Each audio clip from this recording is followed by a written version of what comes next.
Hey everybody, back for part 4 of the wood grain tutorial that we've been working on.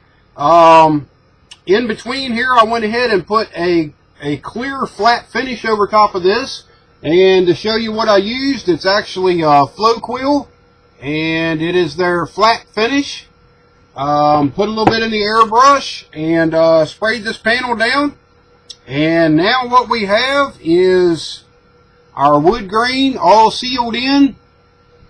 And it has a nice sheen to it, pretty much flat, and you can see the detail in the knots there and the very faint lines that's in it. Definitely resembles a piece of wood. It came out real nice.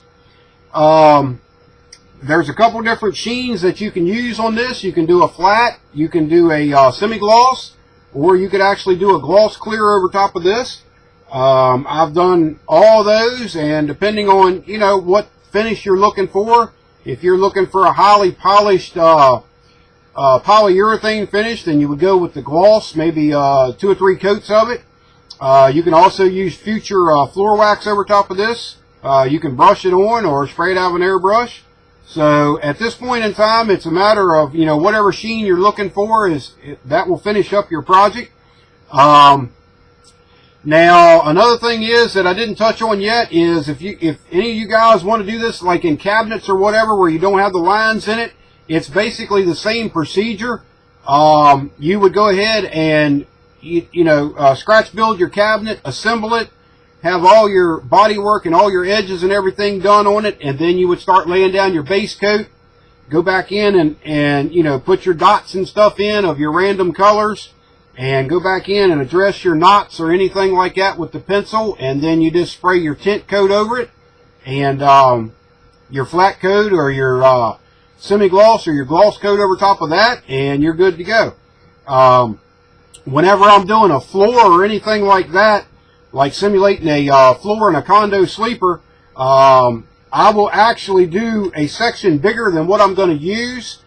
Say that I wanted to do a panel this size. This was going to be the finished product.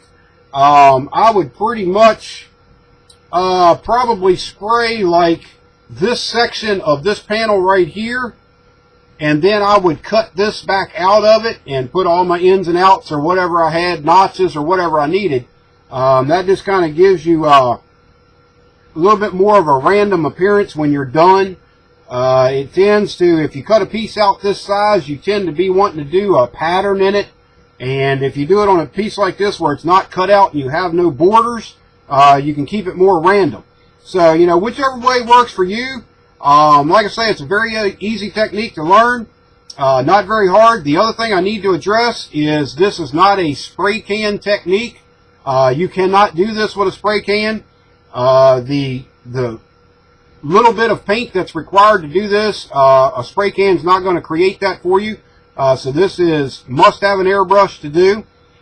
So any of you guys out there that want to do wood grain techniques that are only using spray cans now, go ahead and step up to an airbrush. Once you start using an airbrush and you learn it, and you get used to it, you'll never go back. Airbrushes are a tool that somebody that wants to build a quality model cannot live without. 99% of all my stuff that I do, all my builds that I do, 99% of them are sprayed with an airbrush. And that goes for every part and piece that's on it. That other 1% is for touching up with a brush or very little items that get brush painted. But like I say, 99% of every build I do is all airbrushed. So hopefully that gives you a idea on how to do a realistic wood grain finish. Like I say, there is many ways to, many variables to this. What type of graining you want, what color you want, that's all up to you.